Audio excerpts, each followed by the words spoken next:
How we doing, everybody, and welcome in to Wisconsin Sports on the Go with Trage. I'm your host, Trage. It is Monday, June 10th, a fantastic Monday, June 10th. They're talking finally, some sunny skies, some good weather for today, and then the rain comes back tomorrow. So can't be here, right? We get a good day. It's a great day. Great day here in the great state of Wisconsin, and hopefully wherever you're listening from, it's a great day down there too. But hey, lots of stuff going on in the sporting world, and I want to touch into just about everything today. So to start it out, NBA Finals. Celtics take games 1 and 2 in Boston, and both games, the Mavs able to mount comebacks, but comebacks that fall just a little bit short, right? We've seen 2 games now where Kyrie hasn't really done much to help out Luka in that facet, and Luka's doing just about everything he can.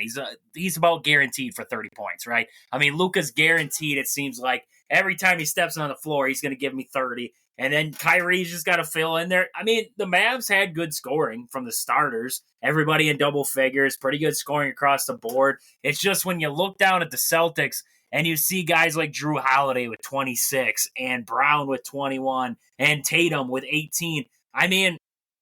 Tatum and Brown are supposed to be the 2 downright best scorers on this team, right? And to have a guy step in like Drew Holiday, able to hit shots, able to be the leading scorer on this team, it's a different kind of element for this team. Something that I wish Drew Holiday wouldn't have left Milwaukee, right? That's just something that we have to live with, right? But, Celtics play fantastic. Games 1 and 2. Though there was a play late in the game, it was a 5-point game. Washington had it driving down the lane. He was blocked, but there was a little bit of a touchy foul, I guess you could say, underneath the rim there. I think Brown got him from behind. No call. Maybe it should have been called. And, if it is called, then we could be talking about a 3-point game then instead of 5 points block, ends up being a Celtics bucket at the other end. We're talking about a whole different scenario. That could have been a 3-point game, if, ands, or buts, right? But, Celtics, they're playing pretty good ball right now. Now the series, it shifts down, goes to Dallas for the next couple. Could be a different story, right? Could very well be a different story. If the Mavs get back home, maybe they turn it on. Maybe Kyrie finds it. He finds a little bit of magic there down in Dallas instead of playing in Boston, because Kyrie has struggled against Boston over the years. Maybe now something just gives, right? Maybe something gives here eventually, and he figures it out. But right now, Celtics are in control of this series, and the Mavs, they look flustered. They really do. And oh man, this might be a tough series for the Mavs to dig themselves out of a hole. But if anybody's going to do it, it's going to be, you have 2 of the best closers, right, in basketball, in Kyrie and Luka. So if any team's going to do it, it might be the Mavs, right? You got 2 very good shooters there. Maybe, just maybe, they find a way to win a couple games and make this thing a series. But right now, like I said, Celtics are controlling this series. But sticking with professional basketball, jumping over to the WNBA. I know everybody's like, WNBA, what do you want to talk about there? I did see, according to reports and according to the, everything that I've seen, the roster for the Olympics were released for the WNBA. And there was one name that was not on there that I expected to be on there, and that was Caitlin Clark. Now, did I expect it for pure talent? No, I didn't expect it for pure talent. I was going for viewership. I was going for putting, the WNBA onto the map of having these young stars on this Olympics team. Now, you look through the roster and you have Wilson on there and Ionescu and Brittany Griner. Make sure somebody tells Brittany Griner what the rules are of the country she's going to before they land, right? Before she gets to Paris, okay? Make sure that she knows what the rules are so we don't have to try and get her out of the slammer again, okay? But all jokes aside, Brittany Griner's on there. Deanna Taurasi's on there. That's probably why Caitlin Clark isn't on there, right? They probably asked Deanna. They're like, well, should we add Caitlin? No, just wait. She got introduced to the ladies of the WNBA, and she's nothing anymore. So we don't want her on this team. Yeah, okay. Well, Deanna's on there, and we have Collier. She's also on there. Jackie Young, Thomas there. Kelsey Plum, Brianna Stewart is also on there. So, I mean, a pretty good roster, right? Pretty good talent across the board. I just really thought, adding in some of those young stars to even just come along, and, I mean, even if they just sat the bench, like, I'd be good with that. Just bring some of these stars along to try and push up viewership, because it's going to. You're telling me that people in America are the only ones that know about Caitlin Clark? I guarantee you she's been a global. Everybody who's seen a video of her goes, whoa, like, this girl can shoot. This is different. This is a different kind of shooter here. That'd be the only reason I would say, is more of a revenue, and kind of put the young stars on the big stage and let people see them.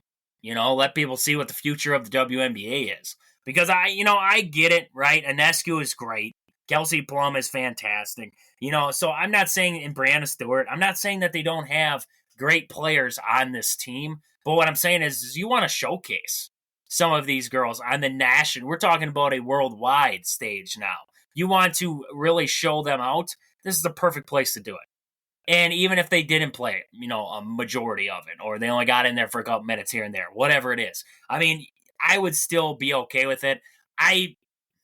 It's a pretty good lineup, like I said. Did you need to add her? Maybe not, but she's one of the rising stars in the game. Whether people want to vote her in, I saw the rankings of rookies right now, and she was in like 6th in the rookie rankings. They had Angel Reese near the top. She plays like Dennis Rodman. Did you ever see Dennis Rodman at the top of any rankings outside of flagrant fouls and rebounds? No, didn't see him there. So that was a load of crap when I saw that ranking. And, I've seen a lot of people ticked off about this Olympics roster. I've seen a lot of people who were like, no, she didn't deserve to be on it. I'm not saying she deserves to 100% be on it. What I'm saying is that you could showcase the younger talent there. I'm not saying just take Caitlin Clark. You could have taken along Cameron Brink. You could have taken along Angel Reese if you really wanted to, right? Because Caitlin Clark's not the only one. There's multiple. She's putting people in the seats too. So let her go, right? I mean, I get it, but it's like, maybe showcase some of these people too. Maybe showcase some of these players out there on the court. Would it hurt? I don't think so. I think it would actually help grow the WNBA. I think it'd help grow the fan bases of seeing some of these younger stars up there on the worldwide stage there. So, I mean, I don't know how you guys feel out there. I don't know how anybody feels on the situation. I've seen a lot of people angry, or a lot of people like, whatever, it's whatever. Like, I've seen it all the ways. I've seen it every which way as of right now. I would just say, for me, I would want to showcase my young stars, and this is the perfect place to do it. It's the perfect place. Put them on the bench, let them ride the back of the bench, whatever it is, let them ride there, but showcase the young talent. That's what I would do. Make them global talents now, right? So, I mean, that's about all I got. That's about all I got with WNBA talk.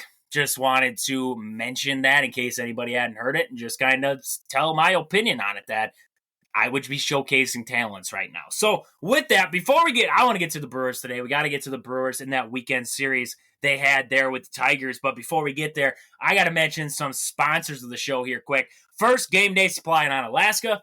Do you have a sports club or team? Are you looking for some sweet custom uniforms or apparel? Check out the awesome crew at Game Day Supply in Alaska to help your team get the sweetest gear. Find them on Facebook at Game Day Supply or online at GameDaySupply.net. Also, your hometown team, Century 21 Gold Key Realty. Call Peggy, Sue, or Anna to find your dream home, or if you're looking to sell. Find them on Facebook at your hometown team, Century 21 Gold Key Realty, or stop in and see them at their location in Marshfield. Also, Pittsville Farm and Home Center. At the store, they serve you anything from hydraulic hoses to red roses. Stop in and see the awesome crew at Pittsville Farm and Home Center in Pittsville, Wisconsin.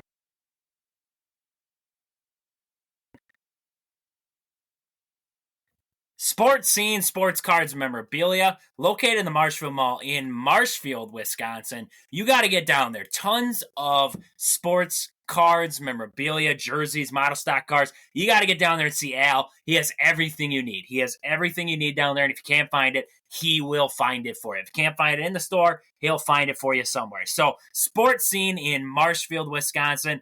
Marshfield Motor Speedways, located just 3 miles outside of Marshfield on County Road H. You got to get down there this summer. Tons of family fun for all ages. Great food, great drinks, great atmosphere. Can't ask for anything better.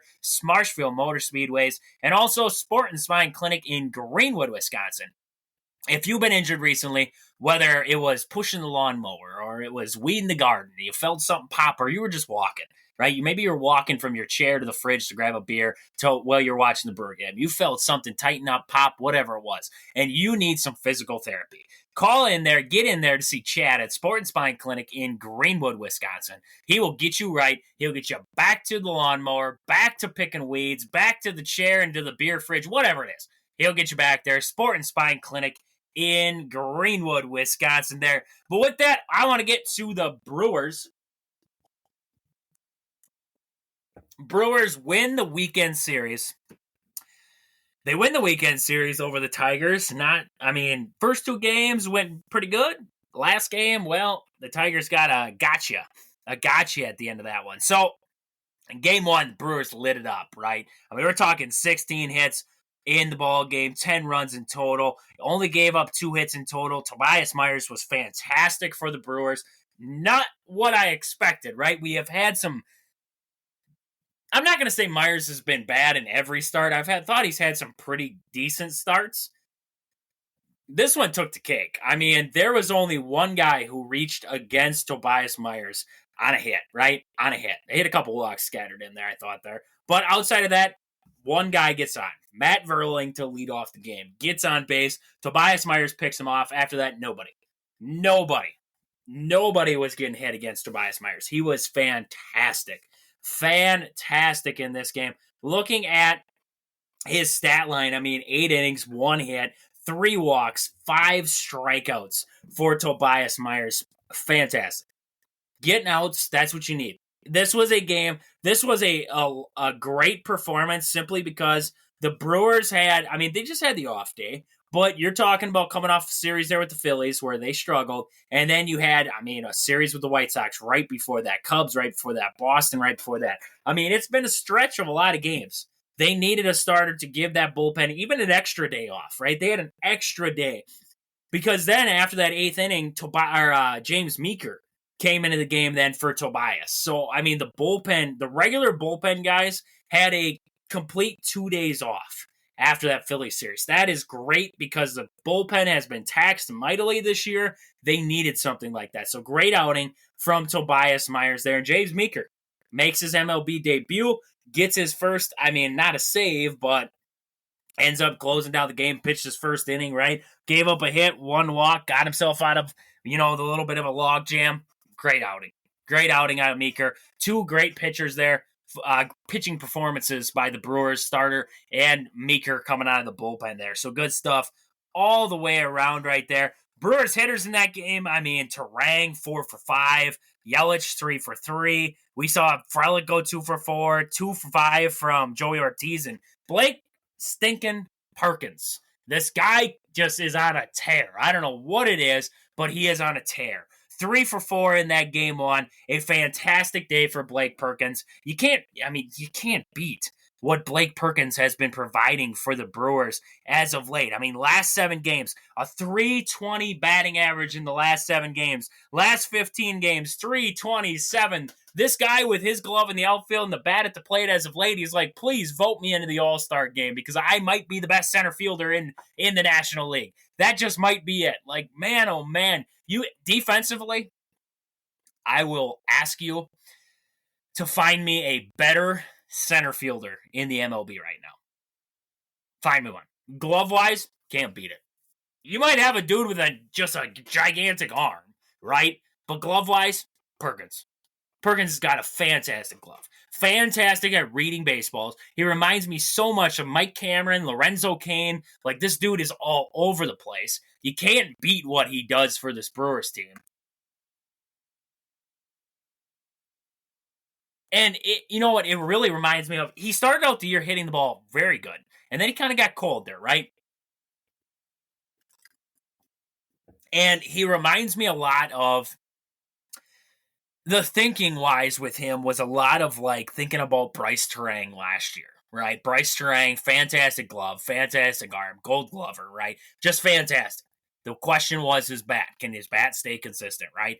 And, you know, when I hit that little stretch there with Blake Perkins, it was like, man, oh man, his glove's great. His defense is like over the top, right? This guy is one of the better defenders in baseball. But then it was like, can his bat catch up to that, right? Can his bat be what we're hoping it can be? And a 320 average over the last 7 and a 327 over the last 15 games there. I mean, it's hard to beat that. It's hard to beat that right there. There isn't many guys who are on burners like that, right? So, I mean, Blake Perkins, he's got my vote, right? He keeps hitting like this. He keeps playing the field like this.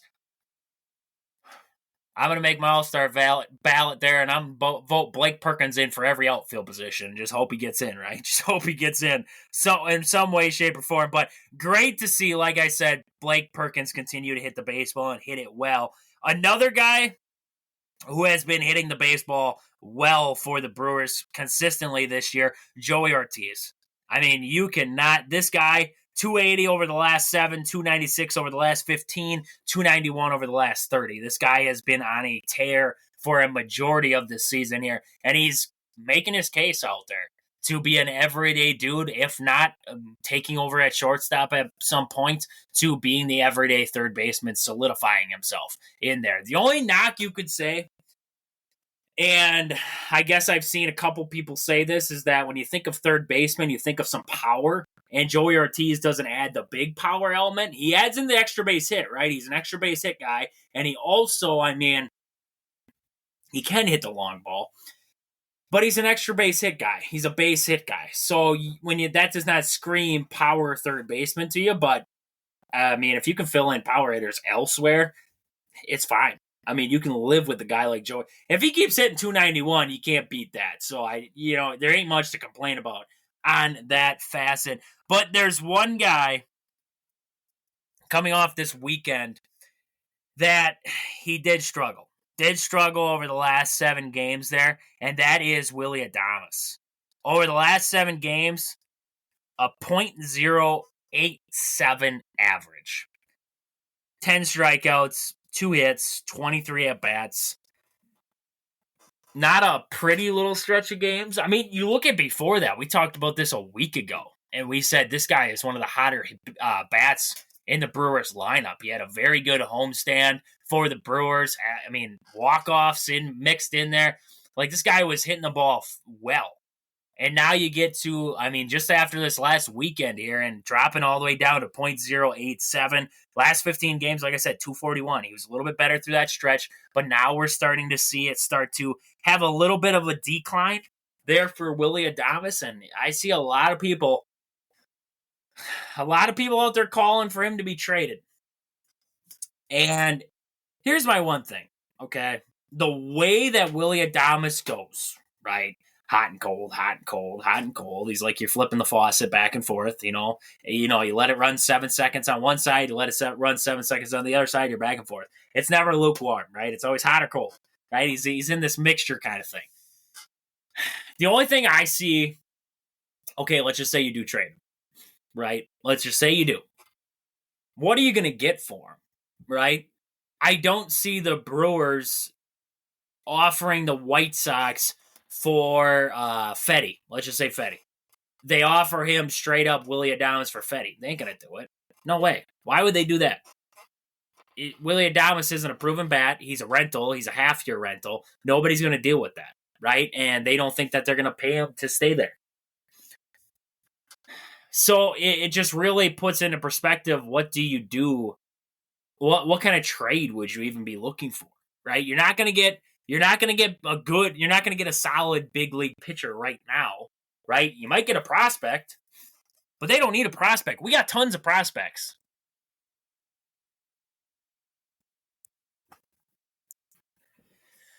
I can look in the minor leagues right now, and I can find you prospects that you could bring up to the big leagues and pitch, right? But it's not what you want. You want big league proven pitchers. Because right now you have a division lead. You're up top. You're up top by a little ways right now. Right? Maybe, just maybe, you didn't expect to be here if you are Matt Arnold or if you are Mark Ananasio. You didn't expect to be here. You were like, oh, we trade away Burns. We kind of throw together this roster full of a lot of rookies. Our second-year guys still haven't played a full season in there. I don't think they're ready quite yet, so we'll let it. We'll see what happens, right? If we hover around 500, great. If we surprise people for a little while, great. But we're not expecting too much craziness to happen, right? I think that's kind of what happened. If you really look at the roster, because the thing that baffled me from the beginning, and this is getting a little off, but the thing that baffled me from the beginning with the Brewers, the start of the year, when they signed Rhys Hoskins, Corbin Burns was still on the books. Now, I'm not saying the Corbin Burns trade ended up bad. DL Hall is currently on the DL, or the IL, and he's going to be there for a little while, right? He's going to be there for a little bit. So, that part of the trade didn't work. But Joey Ortiz has been fantastic for the Brewers. So, can't complain too much about that. But the thing that got me was you sign Hoskins, right? And I thought, they brought in Hoskins. It seemed like it was a one-year rental kind of thing, kind of like when they got Yasmani Grandal, right? You knew that Yasmani, if he hit well, he was going to go find a bigger contract somewhere else. So when they got Hoskins, I was like, okay, this is like the one last go-around, right? The last dance, right? We want to have one last dance. Burns, Peralta, you were hoping for Woodruff, but not Woodruff. Yelich, Contreras, all these guys, you were hoping for one last go-around. Like, let's let this baby marinate. Let's let it happen, right? And once Hoskins leaves and Burns leaves, then we just we suffer the consequences, right?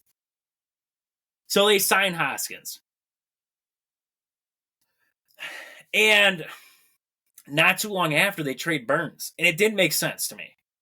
Simply because it felt like we were going for one last hurrah, and then it felt like we were almost rebuilding. Because then you look down and you're like, whoa, okay. So now Freddie's the ace. Technically at that point, Wade Miley was moving up to the 2. And then you had Colin Ray. And you had, after that, you didn't expect Bryce Wilson to be in there right away.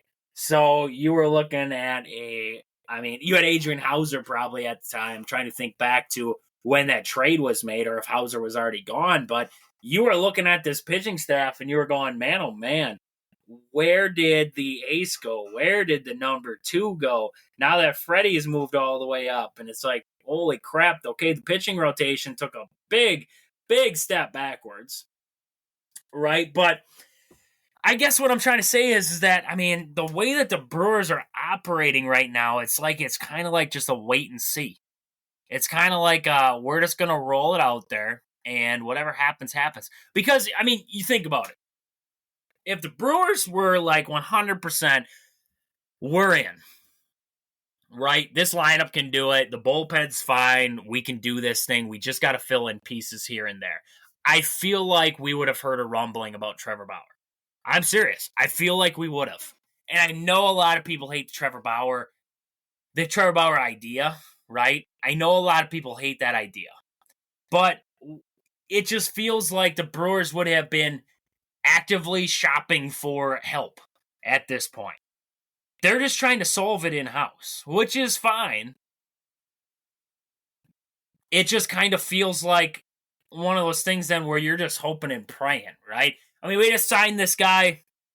He was recently with the Dodgers there. He did pitch in the Sunday game for the Brewers yesterday there. And, did he look bad? No. He pitched solid for the Brewers, but signed him to that big league deal. Did the Brewers there. I'm trying to think of his first name there. Elieser Hernandez. That's who they signed up there. And, I mean, you look at his stat line there, an inning and 2/3, 3 hits, zeros across the board. Didn't pitch bad in his first outing for the Brewers there. But you signed a guy like that. And it's like, when are the Brewers going to say to themselves, okay, and I really hope it happens this year because they have a shot. I really do believe they have a shot. Maybe not to go. I'm not saying, I would love to see the Brewers go to the World Series, but looking at the rosters of like the Dodgers and stuff like that, it's sure as heck going to be tough. But I believe this lineup's got a shot to at least make a run in the playoffs, right? But the pitching staff is, you know what? I can say, truth be told, the pitching staff did not lose the Brewers that Phillies series. They did not. But I do believe that the Brewers do not have the greatest starting pitching staff. And I feel like if you were to look at the Brewers and you were to say, where's their biggest weakness day in and day out, it is in the starting pitching staff. It is maybe in the bullpen a little bit, but in that starting pitching staff, I feel like, and this is just me, if the Brewers were 100% sold, and okay, I guess I should say if the Brewers 100% sold and the ownership was smart, they would be actively shopping right now. And I don't know that they're not. Right? I'm not going to sit here and tell you that I know for a fact that the Brewers are not shopping for starting pitchers right now. They might be. I would feel like every team is actively always looking to improve. It just feels like they're not jumping at it. Right? And maybe that's okay. Maybe you don't have to.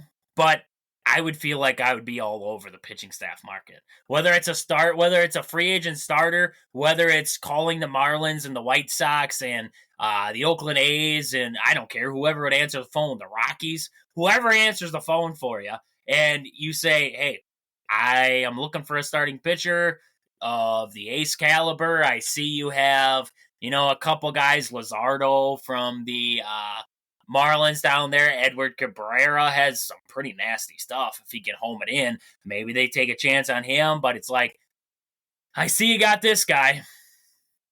What do you want for him? And if it's a good asking price, you're like, okay, here you go. I just feel like the Brewers right now should be in that market, right? Because the starting pitching is where I feel like the Brewers may falter off at some point. They have these guys who go 4 innings, give them 4 innings or 5 innings, and then the bullpen gets taxed, and then we have a guy that goes 3 innings. And Freddie Peralta has been a little bit inconsistent as of late, which is worrying, right? It's a little worrisome if you ask me. I mean, you look at his outing there against the Tigers there over the weekend. Freddie Peralta, 3 1/3 inning, 4 hits, 3 earned runs, 4 runs in total, 5 walks, 3 strikeouts. That's not a Freddie Peralta that I remember. That I am rolling out there and saying, this dude is the ace of my staff. Let's do this thing, right? I mean, you look at him over the last 7 games for Freddie Peralta there, and he has currently sitting there with a 4.62 ERA. And you look at him over the last 15, a 3.95 ERA there for Freddie. Do you like that? Is that the kind of production that you're looking for out of Freddie Peralta? I don't know. As an ace of my staff, I don't think so. Right? I mean, you're rolling out, that's number 2 numbers. That's number 3 numbers. That ain't your ace staff numbers right there. You look at his last 3 outings. I mean, you look at the Detroit Tigers, 3 1/3, 4 hits, 3 earned runs, like I said there. Chicago White Sox, 5 innings, 4 hits, 3 earned runs, 1 walk, 7 strikeouts. Game before that, pitched pretty well against the Cubs. 5 2/3, 3 hits, 1 earned run, 2 walks, 11 strikeouts. Freddie, do I think he has the stuff to be good? Yeah, I do. I've seen it. He has good stuff, right? The fastball's electric. He's got good breaking stuff. He can break it off on you. He looks good, right? But I just don't know if you can just roll it out in a series there and pray that Freddie Peralta is going to be an automatic win, right? When you rolled out Corbin Burns, you were expecting a win. That's just how it was, right? It's the same with everybody in baseball. You roll out Zach Wheeler for the Phillies. You're expecting a win. You roll out Yamamoto if you are the Dodgers. You're expecting a win. Jacob deGrom back in the day for the Mets all the time. I mean, you were expecting a win. That's just how it goes when you have that ace of your staff. When you roll, if you're a better team and you have an ace in your staff, you roll him out there, you expect good stuff, and you expect that it's going to be a low-scoring game, if anything, if your offense can't get going. Right now, Freddie Peralta's making me nervous because he's taking a lot of pitches to get through limited innings, right? And that ain't going to fly. Freddie Peralta's the guy that I need to go out there and give me 6. Give me 7. That's how it has to be.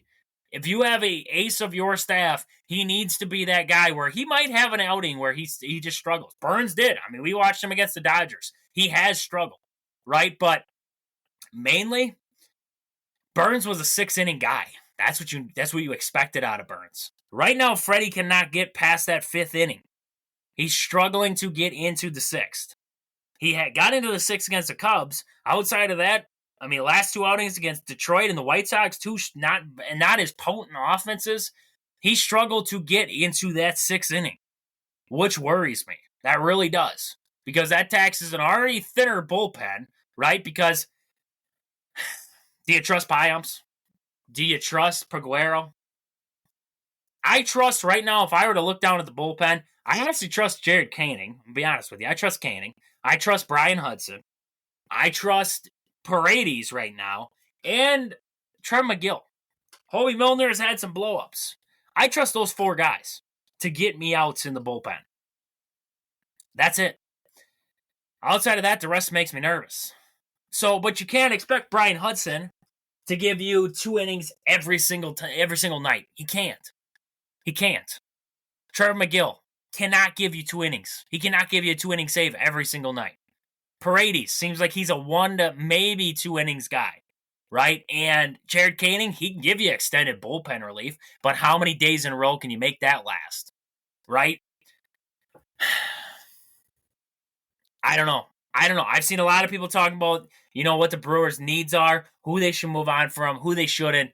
I really do think that they would not hurt by looking in the starting pitching department and trying to find something, a spark, just some kind of lightning bolt or some kind of just answer to what we need, right? I mean, I don't care if it's Zach Greinke, who is,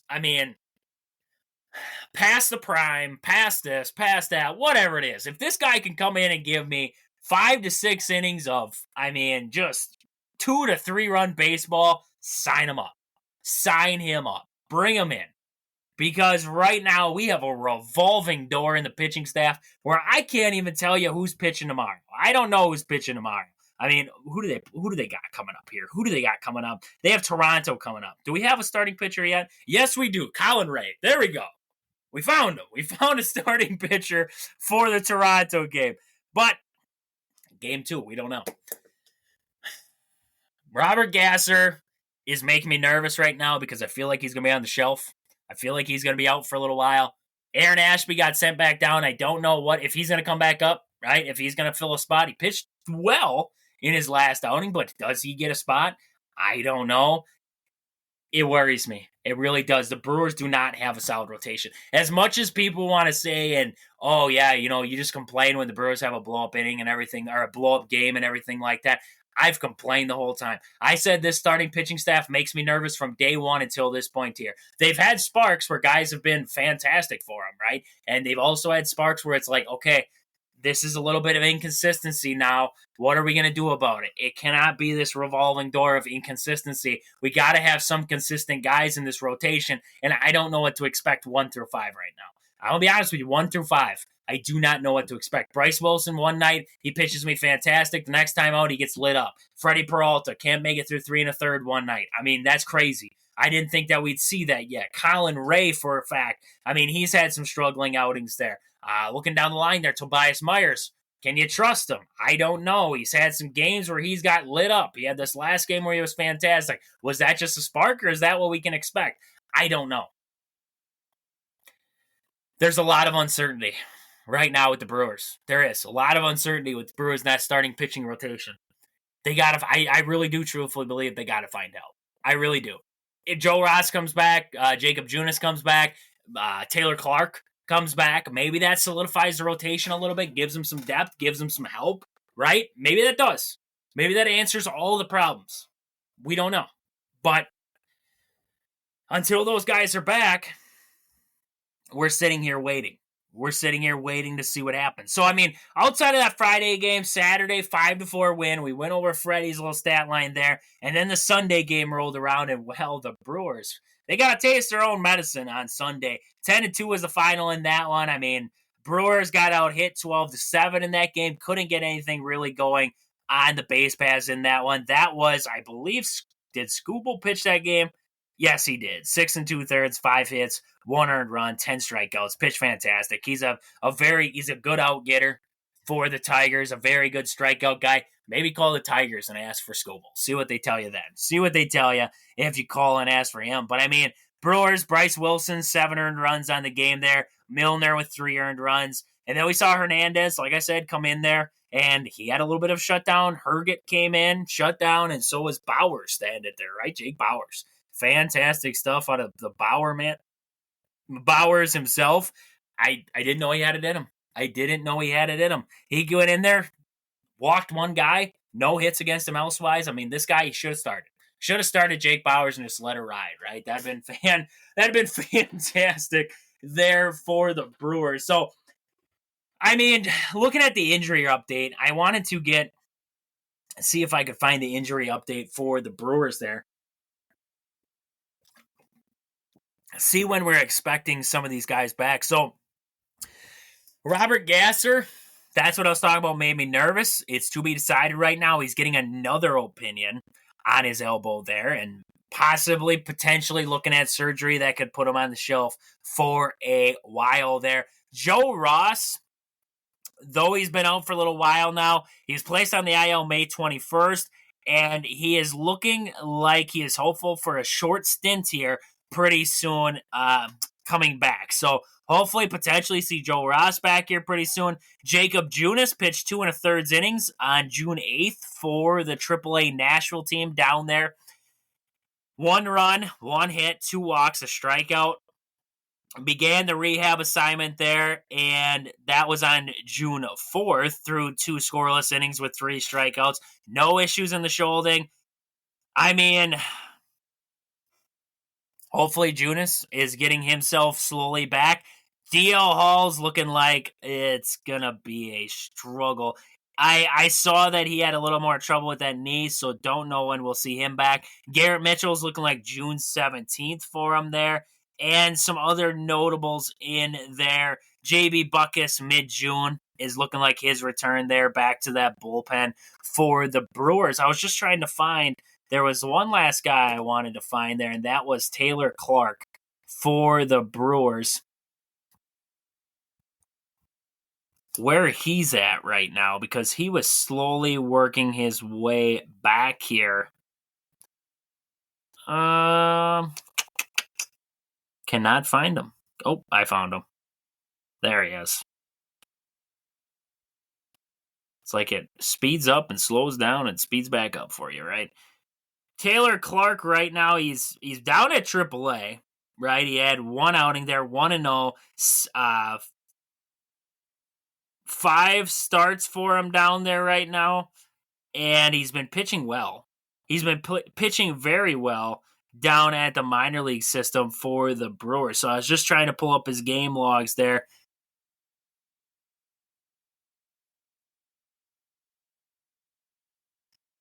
Not finding it, though. It's kicking my butt there. Taylor Clark's slowly working his way back. Hopefully see him up with the Brewers here pretty soon, too. I mean, you look across the board right now, Brewers have a lot of pitchers on the IL right now. Hopefully we see some of these guys slowly start to work their way back, and maybe those guys are potential fill-in guys into that rotation that may bolster it and help it out a lot. So, I mean, it's a hope, right? It's a hope. It's a prayer. It's whatever you want to call it. We're just hoping at this point that we can see Taylor Clark back up there with the Brewers, because they need starting pitching like no other right now. We've talked about it. They need starting pitching. Maybe some of these guys could be the pieces. So Brewers in action coming up tonight here. Going to be taking on the Blue Jays there. We're going to see Colin Ray take on Barros there for the Blue Jays. Blue Jays 32-33 coming into this one. Brewers 38-27. Currently, the Brewers in the division, they have a 6.5 game lead over the Cubs and the Cincinnati Reds right now. Cincinnati Reds and the Cardinals. There's a 3-way tie right now for second place in the division. Cubs, Reds, and Cardinals all sitting there 6.5 back. And the Pirates, sneaky Pirates, coming up from the backside right now, 7 games back, half game back of second place and being in that big tie. So Central Division is kind of becoming a lockup right now. Brewers, run differential plus 61 in the run differential department, so not bad news at all there. Phillies lead in the East right now, 9 games up on the Braves there, 15 on the Nationals and the Mets, and then the Marlins coming in last there. The NL West right now, Dodgers with an 8-game lead over the San Diego Padres, followed by the San Francisco Giants at 8.5 back. The Arizona Diamondbacks, Cardinals, almost said Cardinals there. Football, baseball, all the same, right? Arizona Diamondbacks are sitting 9.5 games back of first, and the Rockies sitting 17 games back there at the bottom of the West. Yankees lead the AL East, followed by the Orioles, then the Boston Red Sox, followed by Toronto and the Tampa Bay Rays. The Baltimore Orioles doing everything they can to try and keep pace with the Yankees there. Cleveland followed by the Kansas City Royals, Minnesota Twins, Tigers, then White Sox coming in last there. Kansas City sitting 4 games back of that first place spot. And then in the AL West, a little bit of a struggle division here. Seattle Mariners up top there, 37-30, followed by the Rangers 5 games back, Houston 6.5, Oakland 11 games back, and the Angels 11 games back there. So there's your standings as they sit. Heading into the new week here, we got lots going on today here. We got the Brewers coming up tonight here. Good stuff there. Lots of minor league baseball on across the board. Lots of good games happening. We have Game 3 of the playoffs of the NBA Finals. That'll be coming up, I believe, on Wednesday there. We will see the Game 3 of the NBA Finals. So a little bit of a break here before we got to check that out once again there. But with that, this has been Wisconsin Sports on the Go with Trage. Thank you guys for listening. I hope you guys enjoy the rest of your Monday. But until I talk to you guys again tomorrow, deuces.